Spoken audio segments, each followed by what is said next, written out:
الله الرحمن الرحيم الذين قال لهم الناس إن الناس قد جمعوا لكم فاخشوهم فزادهم إيمانا وقالوا حسبنا الله ونعم الوكيل.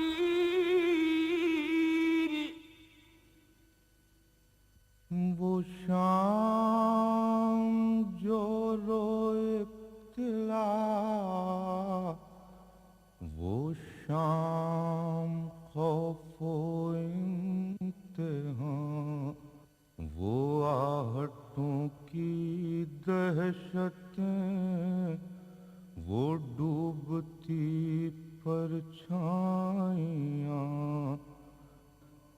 تیرو تبر کا برچھیوں کا کارواں پھیلا ہوا، وہ دور تک لاشوں پر دشتے بے امان پھیلا ہوا۔ سفر شام جس کا آغاز مدینہ، نقطہ عروج کربلا اور انجام شام ہے۔ 10 محرم کو حق اور باطل کے درمیان ایک ایسی جنگ چھڑ گئی جس میں بظاہر فتح باطل کی ہوئی، مگر قیامت تک حق سرخرو ہو گیا۔ یزید صرف ایک مورچہ جیتا تھا، لیکن وہ جنگ ہار چکا تھا۔ کربلا کے آخری شہید امام حسین ہیں۔ آپ بے پناہ بہادر اور شجاع تھے۔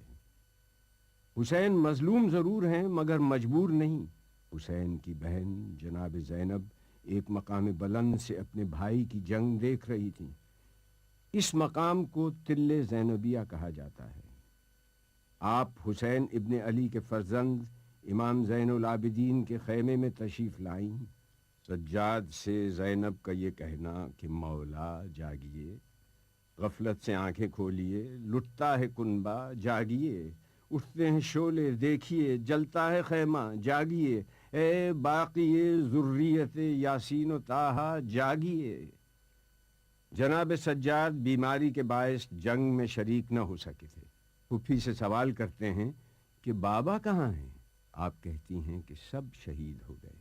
آپ خیمے سے باہر آتے ہیں، آسمان کی طرف نگاہ اٹھتی ہے، فوراً سلام کرتے ہیں۔ جناب زینب پوچھتی ہیں بیٹا کس کو سلام کیا؟ کہا کہ میرے بابا کا سر نوک نیزہ پر ہے۔ جب کربلا کے دشت سے نیزوں پہ سر لائے گئے، فتح عظیم الشان کے اعلان فرمائے گئے، باغوں کا رخ موڑا گیا، خیمے اتروائے گئے، قرآن کے سارے ورق شعلوں پہ پھیلائے گئے، جلتی ہوئی موجوں کے دامن میں سفینہ آ گیا، عاشور کے سورج کے چہرے پر پسینہ آ گیا، اور سورج غروب ہو گیا۔ تاریکی شب میں چاند بھی بادلوں میں چھپ گیا، وہ بھی اس منظر کی تاب نہ لا سکا، اور شام غریباں کا اندھیرا چھا گیا۔ سامان گرفتاری ہے جو علیوں کے ابواب کے مددگاری ہے، کربلا میں ہے یہ فریاد کسی کی کہ برادر دوڑو، ارے کوئی چلاتی ہے عباس بلاول دوڑو، کوئی کہتی ہے طرف کر میرے دل بھائی دوڑو، ارے مالوسی جاتی ہے بیٹا علی اکبر دوڑو۔ رسول کی نواسی علی کی بڑی بیٹی زینب کربلا کے صحرا میں بے آب و گیا جنگل میں جلے ہوئے خیموں کے درمیان عورتوں اور بچوں کو جمع کرتی ہیں، ان کے دلوں کو تسلی اور ڈھارس دیتی ہیں، اور اب اس لٹے ہوئے قافلے کی سپہ سالار بھی جناب زینب ہیں۔ آپ نے جس عزم راسخ، جذبہ، ایثار، ذوق جہاد، صبر و استقامت کا مظاہرہ کیا، اس کی تاریخ اسلام میں کوئی دوسری مثال پیش نہیں کی جا سکتی۔ آپ نے حسین ابن علی کے عظیم مقصد میں بھرپور ساتھ دیا اور شریکت الحسین کہلائیں۔ 11 محرم کی وہ صبح تھی جب اہل بیت کو کوفہ جانے کا حکم ملا۔ کربلا سے کوفہ کا فاصلہ 56 میل کا ہے۔ یہ فاصلہ بہت سرعت سے طے کیا گیا اور روایت کے مطابق قافلہ 11 محرم کی شام کو کوفہ پہنچ گیا تھا۔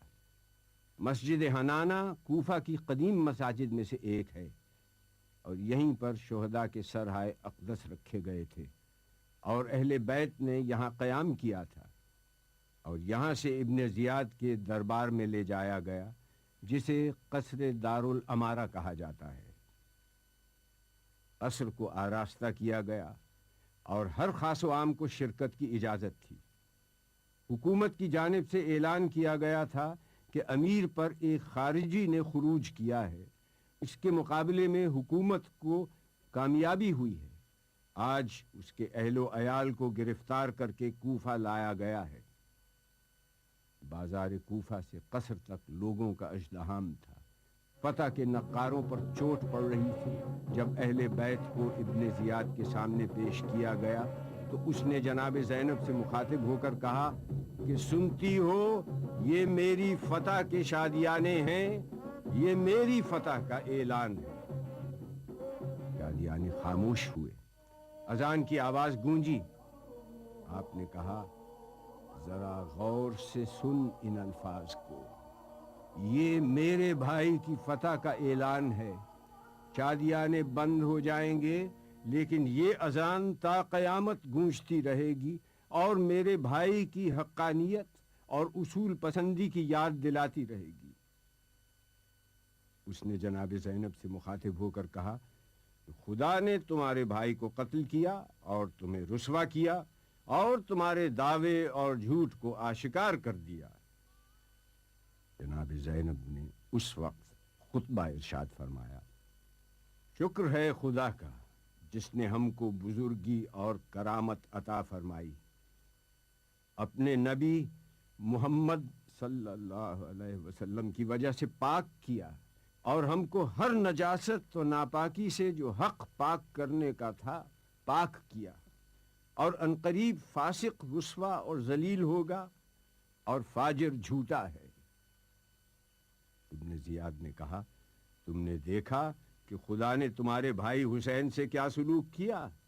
جناب زینب نے فرمایا کہ میں نے سوائے نیکی اور خیر کے اور کوئی چیز خدا کی جانب سے نہیں دیکھی۔ ہم اہل بیت کے لیے اللہ نے شہادت مقدم فرمائی، وہ لڑے اور شہید ہو گئے۔ تجھے ایک دن خدا کے سامنے جواب دینا ہوگا، اس دن کے لیے تیار ہو جا۔ افسوس تو عارضی قوت و اقتدار کے نشے میں چور ہے، تیری یہ حکومت اور سلطنت دنیا زائل ہونے والی چیز ہے۔ حسینی انقلاب نے کوفے کے اس قصر کو رہتی دنیا تک کے لیے زمین بوس کر دیا جو آج ہماری نظروں کے سامنے ہے۔ جناب زینب کے کوفے میں اس خطبے کے بعد لوگوں کو حقیقت کا علم ہوا۔ دراصل یہ قیدی باغی نہیں بلکہ اہل بیت رسول ہیں۔ ابن زیاد کو کوفے میں بغاوت کا خطرہ محسوس ہوا تو اس نے قافلے کو جلد از جلد شام روانہ کر دیا۔ کوفے سے شام جانے کے 2 راستے ہیں، لیکن اہل بیت کو طویل اور آبادی سے دور الجزیرہ والے راستے سے لے جایا گیا تاکہ کسی مزاحمت کا سامنا نہ ہو۔ اس راستے کا فاصلہ 1350 کلومیٹر ہے اور یہ مسافت 18 دن میں طے کی گئی۔ اہل بیت کو کوفے سے تکریت، موصل، تل افر، سنجار، نصیبین، راس العین، رقہ، حلب، قنصرین، کفرتاب، ہمس اور ببلک سے دمشق پہنچایا گیا۔ اس راستے میں اہل بیت نے مختلف مقامات پر قیام کیا، مگر شام کے شہر حلب کو ایک خصوصی اہمیت حاصل ہے۔ حلب ملک شام کا سرحدی شہر ہے جسے الیپو بھی کہا جاتا ہے۔ یہ عراق کی سرحد رقہ سے نزدیک ترین شہر ہے۔ اہل بیت نے دیر کے مقام پر ایک چھوٹی خانقاہ میں قیام کیا تھا جس کا نام ماروت و مروسا تھا، اور یہ جبل غربی کے قریب اوجان کے ساتھ نہر قزیق کے سامنے واقع ہے۔ یہاں پر سر امام حسین کو ایک پتھر کے اوپر رکھ دیا گیا۔ سر اقدس سے خون کے چند قطرے اس پتھر پر گرے اور جذب ہو گئے۔ اس زیارت گاہ کے متعلق معلومات فراہم کرتے ہوئے یہاں کے نگران اعلیٰ آیت اللہ شیخ نصر اللہ نے کہا: بسم اللہ الرحمن الرحیم، الحمد للہ رب العالمین، وصلی اللہ علی سیدنا و نبینا محمد و آلہ الطیبین الطاہرین۔ رحب بالاخوة الاعزاء السيد هادي عسكري والاخوة الذين معه في تشرفهم لهذا المكان، مشهد الامام الحسين عليه السلام، أو مشهد النقطة كما يقال بهذا الاسم أيضا. هذا المكان له ارتباط في معركة كربلاء، حيث أن الإمام الحسين عليه السلام عندما استشهد في كربلاء أمر يزيد عليه اللعنة أن يأتوا برأس الحسين ورؤوس أهل بيته وأصحابه وعياله أن يأتوا بها إلى الشام. فبعد اس خانقاہ کے راہب نے اس رات سر امام حسین سے ایک نور کو بلند ہوتے ہوئے دیکھا تو نگہبانوں سے پوچھا: تم لوگ کون ہو؟ انہوں نے کہا: ہم ابن زیاد کے سپاہی ہیں۔ پوچھا: یہ سر کس کا ہے؟ دير إلى راهب، واسم الدير دير معروفة، ومؤلف عبارة عن غرفتين صغيرتين. راہب نے یہ سوال کیا: کیا ہے اس کا نام؟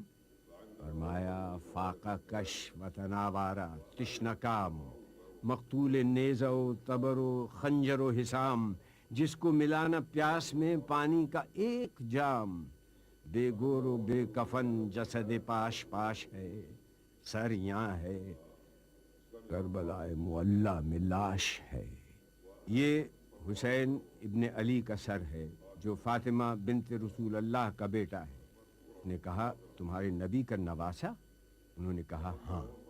نے کہا: تم کیا ہی برے لوگ ہو، کیا یہ ممکن ہے کہ تم مجھے ایک رات کے لیے یہ سر دے دو اور مجھ سے 10,000 درہم لے لو؟ چنانچہ انہوں نے سر اقدس کو راہب کے حوالے کر دیا، اور راہب نے سر اقدس کو اسی پتھر پر غسل دیا۔ خون حسین اس پتھر پر جم گیا، اور 1400 برس گزرنے کے بعد بھی آج یہ اتنا ہی تازہ ہے۔ اس نے اللہ سے اور اس جگہ کی برکت سے یہ ایک اہم زیارت گاہ ہونے کے ساتھ ایک معجز نما مقام بھی ہے۔ اس واقعے کی مناسبت سے اس مقام پر ایک اہم زیارت تعمیر کی گئی، اسے مشہد النقطہ کا نام دیا گیا۔ 333 ہجری میں سیف الدولہ ہمدانی نے حلب فتح کیا تو ہمدانی سلطنت کا پایہ تخت حلب کو قرار دیا۔ اس نے خانقاہ میں روضہ تعمیر کیا اور اس مقدس پتھر کو محفوظ کر دیا اور اسے مشہد الحسین کا نام دیا۔ سیف الدولہ کے بعد اس کی تعمیر جدید الحاج ابو نصر بن طباخ نے کی۔ اس کا مرکزی ایوان الحاج ابو غانم بن شقویق نے بنایا۔ صفی الدین طارق بن علی البالس نے مرکزی دروازہ بنوایا اور 585 ہجری میں یہ عمارت مکمل ہو گئی۔ جب سلطان صلاح الدین نے حلب فتح کیا تو وہ یہاں آ کر زیارت کرتا تھا۔ تاتاریوں کی یلغار نے اس زیارت گاہ کو بھی نہ چھوڑا۔ وہ لوٹ مار کرتے ہوئے تمام تحائف و جواہر لے گئے اور عمارت کو شدید نقصان پہنچا۔ جب ملک سلطان الظاہر حلب کے حکمران ہوئے تو انہوں نے یہاں تعمیر نو کا بیڑا اٹھایا۔ 1970 میں اس زیارت گاہ کی تعمیر جدید کا کام از سر نو شروع کیا گیا، جس کی سرپرستی آیت اللہ سید محسن الحکیم نے کی، اور آیت اللہ شیخ نصر اللہ کو تعمیری امور کا نگران مقرر کیا۔ زائرین کی سہولت کے لیے وسیع و عریض صحن بنائے گئے اور جدید سہولتیں فراہم کی گئیں۔ زیارت گاہ سے ملحق مسجد ہے۔ حدیث عشق دو باب است، کربلا و دمشق، یک حسین رقم کر و دیگر زینب۔ ملک شام جس کا نام سوریہ بھی ہے، دمشق اس کا دارالخلافہ ہے۔ یہ فلسطین اور ترکی کے وسط میں واقع ہے۔ پیغمبر حضرت آدم نے یہاں رہائش اختیار کی تھی۔ قابیل نے اپنے بھائی حابیل کو اسی سرزمین پر قتل کیا تھا۔ دمشق دنیا کا قدیم ترین شہر ہے۔ زمانہ قبل از تاریخ دمشق موجود تھا۔ 732 قبل مسیح اسیرین آباد تھے۔ اس کے بعد مختلف قومیں آباد رہیں۔ دمشق قدیم اور جدید تہذیب کا سنگم ہے۔ تاریخ دان دمشق کو جولاق، الفایا، الشام، دمشق ابن کنعان کہتے ہیں۔ قدیم دمشق کے چاروں طرف مضبوط دیوار تھی اور 8 قدیم دروازے تھے، جن میں سے 2 اسلامی حکومتوں کی یادگار ہیں۔ دمشق کو اسلامی دنیا میں ممتاز مقام حاصل ہے، جس کی بنیادی وجہ روضہ سیدہ زینب، قبرستان باب صغیر، مسجد اموی، روضہ جناب رقیہ بنت حسین ہے۔ قبرستان باب صغیر دمشق میں مقام شرجی میں واقع ہے۔ یہ ایک وسیع و عریض قبرستان ہے جہاں عام لوگوں کے علاوہ اسلامی دنیا کی عظیم برگزیدہ ہستیاں، امہات المومنین اور امام زادگان مدفون ہیں۔ ان قبور کی خاص پہچان یہ ہے کہ ان پر سبز گنبد ہے۔ یہ حضرت بلال حبشی کی قبر ہے۔ آپ کا تعلق حبش سے تھا۔ آپ صحابی رسول ہیں اور آپ کو اسلام کے پہلے مؤذن ہونے کا شرف حاصل ہے۔ مقصود تھا جو تذکرہ رب ذوالجلال، فرمان پر رسول کے حاضر ہوئے بلال، ایسی اذان دی کہ فضا ہو گئی نہال، حیرت سے سن رہے تھے فصاحان با کمال، اب کیا کریں ثنا کوئی ایسے مقال کی، تاریخ میں ہے گونج اذان بلال کی۔ رابر میں صحابی جلیل عبداللہ ابن جعفر طیار کی قبر ہے۔ اس گنبد کے نیچے اسما زوجہ جعفر طیار، سیدہ میمونہ بنت امام الحسن اور حمیدہ بنت مسلم ابن عقیل ہیں۔ ایک گوشے میں سکینہ بنت الحسین اور سیدہ ام کلثوم بنت امام علی ابن ابی طالب کا روضہ ہے۔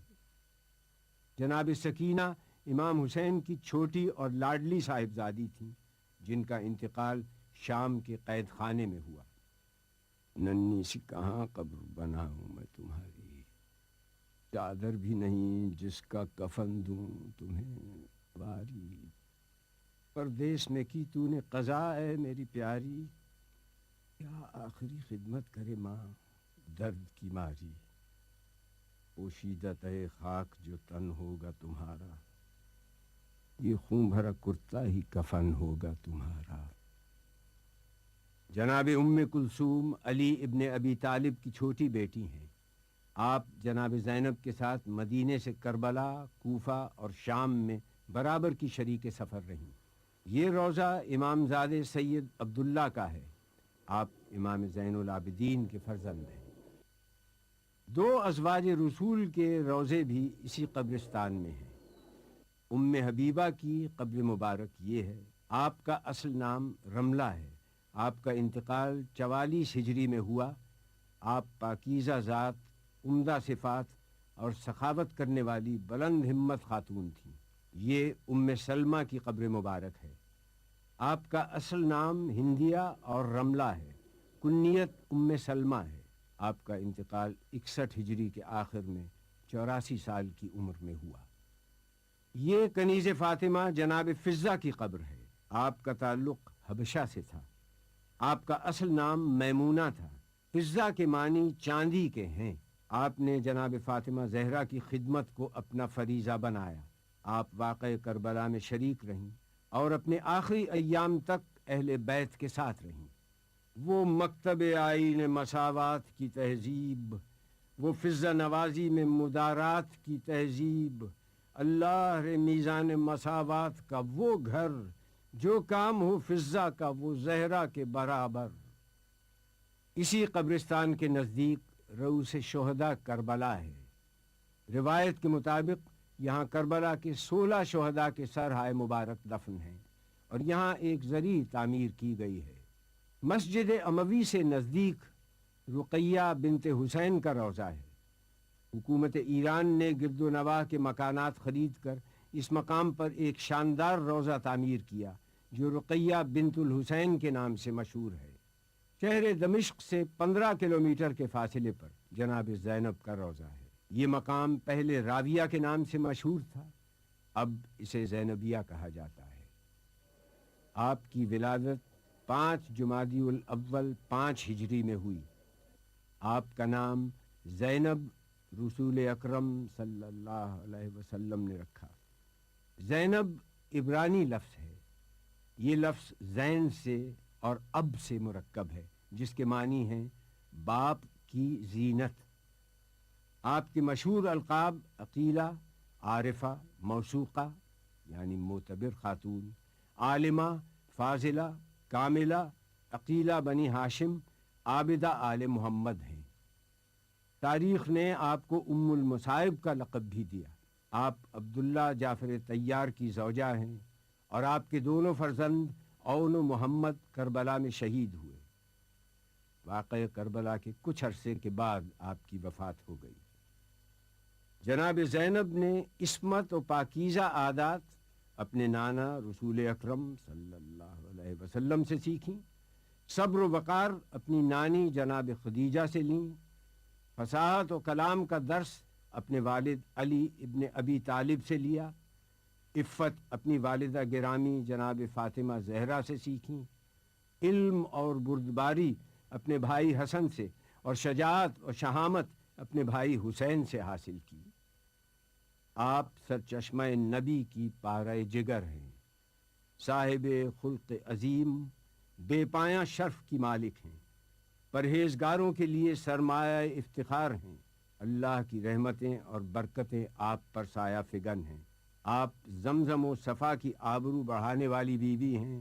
آپ مظہر وصف امامت ہیں۔ آپ کے روضے کی تعمیر ترک سلاطین کے دور میں ہوئی اور تعمیر جدید 1988 عیسوی میں کی گئی۔ 54 میٹر بلند مینار تعمیر کیا گیا جس پر ایرانی طرز کے کاشی ٹائلز استعمال کیے گئے ہیں اور اللہ کے 99 نام لکھے گئے ہیں۔ روضے کا گنبد سونے کا ہے۔ مسجد اموی ایک نہایت وسیع و عریض شاندار مسجد ہے۔ یہ اپنے تاریخی حوالے سے منفرد اہمیت کی حامل ہے۔ یہاں 3 مختلف تہذیبوں کے آثار موجود ہیں۔ اس کی بنیادیں 4000 سال تک پھیلی ہوئی ہیں۔ یہ مسجد دراصل مختلف ادیان و مذاہب اور ان کی تعمیرات کی ایک تاریخ ہے۔ 4000 سال پہلے آتش پرستوں کی عبادت گاہ تھی جہاں ان کے خدا آزر کی پوجا ہوا کرتی تھی۔ یونانیوں نے اسے اپنی عبادت گاہ بنایا۔ بعد میں اس سرزمین پر رومن مسیحیوں نے غلبہ حاصل کیا۔ انہوں نے اپنے معبود جوپیٹر کی عبادت گاہ کے طور پر کچھ حصہ کلیسا میں تبدیل کر دیا اور قدیس یوحنا ماری یوحنا کا نام پڑ گیا۔ 17 ہجری میں مسلمانوں کے ہاتھوں دمشق فتح ہوا تو یہ آتش کدہ، بت کدہ کلیسا بعد میں مسجد میں تبدیل ہو گیا۔ ولید بن عبد الملک نے اسے جامع مسجد اموی کا نام دیا۔ اس سے قبل 61 ہجری میں یہ یزید کا دربار تھا۔ اس کا مجموعی رقبہ 15000 مربع میٹر ہے۔ مسجد کے وسط میں نبی اللہ حضرت یحییٰ ابن زکریا کا سر بھی دفن ہے۔ مسجد اموی سے ملحق کھنڈرات کا ڈھیر آج بھی موجود ہے۔ یہ یزید ابن معاویہ کا محل ہے جہاں وہ رہتا تھا۔ ماضی میں ظلم و استبداد کرنے والی حکومتوں اور جابر حکمرانوں کا ذکر اب ان زمین بوس کھنڈرات تک محدود ہے۔ وہ بھی اس لیے کہ اگر آج دنیا میں کہیں بھی ظلم و جور ہوگا تو ان حکمرانوں کا انجام بھی اس سے مختلف نہیں ہوگا۔ محل سے نزدیک ہی ایک بند گلی میں ویران اجاڑ تہہ خانے میں یزید ابن معاویہ کی قبر ہے۔ ہیں زیر زمین صاحب تخت و علم و تاج، جو صاحب نوبت تھے نشاں ان کے نہیں آج، جو شاہ کے شاہوں سے صدا لیتے رہے باج، وہ باد فنا آپ کفن کے رہے محتاج۔ جب اہل بیت کا قافلہ دمشق پہنچا تو ان کو ایک تاریک زندہ میں قید کر دیا گیا۔ جب قیدیوں کو خانہ زندہ میں شب ہوئی، بچوں کو مارے خوف کے حالت عجب ہوئی، گھٹ گھٹ کے دختر شہدیں جاں بلب ہوئی، مستر کمال بنت امیر عرب ہوئی، آفت کا سامنا تھا نئی واردات تھی، زہرا کی بیٹیوں پہ قیامت کی رات تھی۔ یہ شام کا قدیمی بازار حمیدیہ ہے۔ اہل بیت کو دربار یزید میں اس بازار کی تنگ گلیوں سے گزار کر لایا گیا۔ ہزاروں کا مجمع تھا۔ یزید کی خوشنودی حاصل کرنے کے لیے اہل بیت کو مقررہ وقت سے قبل پہنچا دیا گیا، جس کی وجہ سے اہل بیت کو داخلی دروازے پر کئی گھنٹے تک روک دیا گیا، اور اسی مقام کو باب الساعت کہتے ہیں۔ دربار میں داخلے کے 7 دروازے ہیں۔ ایک دروازے سے دوسرے دروازے تک 2 رخا فوجیں کھڑی تھیں۔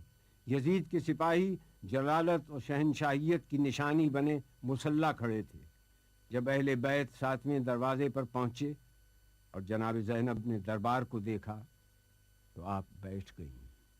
کہہ دو مجھے دربار میں حاکم نہ بلائے، خلقت کو دوبارہ نہ میری شکل دکھائے، گر قتل ہو منظور تو قاتل یہیں آئے، موجود ہوں خنجر میری گردن پہ پھرائے، فکر غم و اندوہ سے آزاد ہو زینب، سر تن سے جدا ہو تو بہت شاد ہو زینب۔ اہل بیت دربار میں داخل ہوئے تو پہلے انہیں ایک گوشے میں بٹھایا گیا۔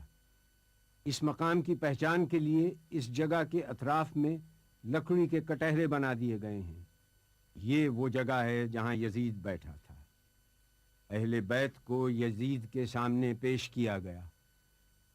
یہی وہ مقام ہے جہاں جناب زینب نے خطبہ ارشاد فرمایا تھا۔ یزید سے اہل بیت کا تعارف کروایا گیا۔ اس نے پوچھا، یہ کنیزوں کے حلقے میں کون مغرور عورت بیٹھی ہے؟ جواب ملا، یہ علی کی بڑی بیٹی رسول کی نواسی زینب کبریٰ ہے۔ دربار والوں نے اٹھ اٹھ کر دیکھنا شروع کیا تو کنیزوں میں سے ایک کنیز نے کہا کہ تم لوگوں کو شرم نہیں آتی؟ اپنی گردنیں نیچی کرو۔ زبیر ابن قیس نے یزید کے سامنے سر حسین پیش کیا اور کہا کہ امیر مبارک ہو، قیدی آ گئے، محمد کا نواسہ قتل کر دیا گیا۔ اس کے بعد شہداء کے سر پیش کیے گئے۔ یزید نے پورے دربار کا جائزہ لیا۔ یہودیوں کا عالم راس الجالود سفیر روم، نصرانیوں کا عالم، علماء اور اراکین دولت موجود تھے۔ اس نے سورہ آل عمران سے اس آیت کو پڑھا، خدا جس کو چاہتا ہے ملک دیتا ہے اور جس سے چاہتا ہے ملک لے لیتا ہے، جس کو چاہتا ہے عزت دیتا ہے، جس کو چاہتا ہے ذلت دیتا ہے۔ جناب زینب نے یزید کو مخاطب کر کے کہا کہ آیات کو اپنے مطلب کے لیے استعمال مت کر، اس وقت تیرا اس آیت کو پڑھنے کا کیا محل ہے؟ اس کے بعد آپ نے اپنا تاریخ ساز اور عہد آفرین خطبہ ارشاد فرمایا۔ شروع کرتی ہوں اللہ کے نام سے جو رحمان و رحیم ہے۔ ساری تعریف عالمین کے رب کے لیے ہے۔ میں ستم دیدہ سہی مگر تعریف تیرے لیے، میرا گھر تباہ سہی مگر حمد تیرے لیے، میرا خاندان کشتہ راہ وفا سہی مگر بندگی تیرے لیے، اور درود و سلام میرے نانا پر۔ آپ نے جیسے ہی خطبے کا آغاز کیا، دربار والوں نے پہچان لیا کہ جس بات کو چھپایا جا رہا تھا اب وہ بات آشکار ہو گئی۔ ہر طرف سرگوشیاں شروع ہو گئیں۔ ہاں، برا انجام ہے ان لوگوں کا جو اللہ کی آیتوں کی تکذیب کریں اور جو اللہ کی آیتوں کا مذاق اڑائیں۔ کیوں یزید، تو نے اللہ کے قول کو بھلا دیا؟ اللہ کا قول یہ ہے کہ کافر یہ گمان نہ کریں کہ ہم نے جو ان کو مہلت دی ہے وہ اس لیے دی ہے کہ ان کا زمانہ ہمیں پسند آیا ہے یا نہیں؟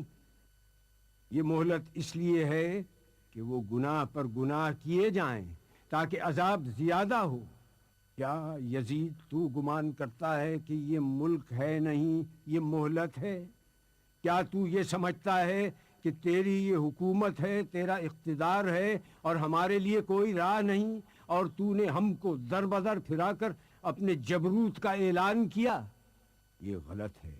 ہاں یزید، ایسا ہوا کہ ہم شہر بشہر پھرائے گئے، ہم کو لوگوں نے دیکھا کہ ہمارے سروں پر چادریں نہیں تھیں، یہ سچ ہے، مگر تم سے اور کیا توقع ہوتی جس کا گوشت پوست اگا ہے شہیدوں کے لہو کو پی کر؟ اور تو کیوں جلدی نہ کرتا ہماری شہادت پر؟ کیونکہ تیری نگاہ بغض، نگاہ عداوت ہمارے گھرانے پر لگی ہوئی تھی۔ کس کا لشکر کمزور ہے یہ تو جان لے گا۔ میں دیکھ رہی ہوں کہ تو میرے خطبے کو روکنا چاہتا ہے، تو کسی اور کام میں مصروف ہے۔ ہاں، اب جتنی تجھ میں ہمت ہے ستم اور کر لے۔ یزید، تو ہم کو ڈراتا ہے؟ اس کی قسم جس نے ہمارے گھرانے میں نبوت دی، اس کی قسم جس نے ہم کو کتاب سے سرفراز کیا، تو ہمارے مقصد کو پا نہ سکا، اب تو ہمارے ذکر کو قیامت تک نہ مٹا سکے گا۔ تو یہ نہ بتلا سکے گا کہ آل محمد کس غرض کے لیے قربانی دے رہے تھے۔ اب تیری رائے میں فتور آ چکا ہے، تیرے دن گنتی کے رہ گئے، اب تیرا مجمع منتشر ہونے والا ہے۔ تاریخ سے ثابت ہے کہ آپ کی یہ پیشین گوئی چند دن بعد ہی پوری ہو گئی، جب شام کے قید خانے میں حسین کی ایک بچی کا انتقال ہو گیا اور اراکین دولت شام یزید کے سامنے صفارا ہو گئے اور شام میں بغاوت کا آغاز ہو گیا۔ میں دعا کرتی ہوں اللہ سے کہ جس نے ہم کو سعادت و شہادت عطا کی، اسی طرح سے ہم کو وراثت ارضی نصیب ہو، اسی طرح سے ہم کو خلافت ارضی بھی ملے، اور اسی طرح سے ہم اس کی بندگی میں کامیاب رہے۔ جناب زینب کا خطبہ اس آیت پر ختم ہوا جس کی ابتدا میں تلاوت کی گئی، جس کا ترجمہ ہے کہ اللہ ہی ہمارے لیے کافی ہے، وہی ہمارا سہارا ہے۔ سلام ہو خدا کی راہ میں جہاد کرنے والی پر، دین کے سب سے بڑے پیشوا کی سیادت مآب بیٹی پر، خدیجہ کبریٰ کی ابدی یادگار پر، علی مرتضیٰ کی دختر پر، فاطمہ زہرا کی زندگی کے جوہر پر، غریب الوطن پر، اسیر محن پر۔ آپ کی خدمت میں سلام، ہزاروں درود و سلام۔ ترجمان سیرت آل با زینب ہوں، شارح احکام دین مصطفیٰ زینب ہوں، ناشر پیغام شاہ کربلا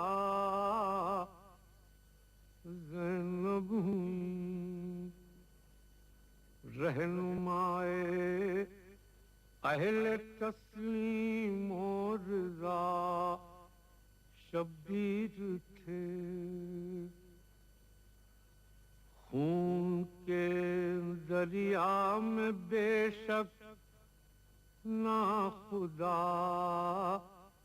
شبیر تھے، آگ کے دریا میں لیکن